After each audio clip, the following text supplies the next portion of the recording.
rahsia, hilangkan rasa mengantuk. Tengah mengantuk kan? So Kak Fah nak share. Rahsia hilangkan rasa mengantuk. Kita mengantuk kan tengah. Apa ni, sebab kita duduk sahaja. Bila kita mengantuk, tengah study pun kita mengantuk, tengah lepas solat pun kadang-kadang kita mengantuk. Yang paling bahaya bila kita bawa kereta, mesti akan rasa mengantuk, betul tak? Sebenarnya dalam Al-Quran ada satu ayat, dalam ayat kursi tu. Jom kita baca sama-sama. Bismillahirrahmanirrahim. La ta'khuzuhu sinatun wala nahu. Yakin Allah tidak mengantuk dan Allah tidak tidur.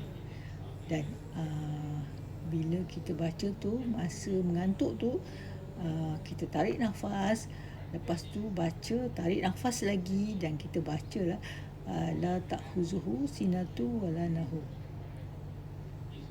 InsyaAllah kita akan rasa mengantuk tu hilang.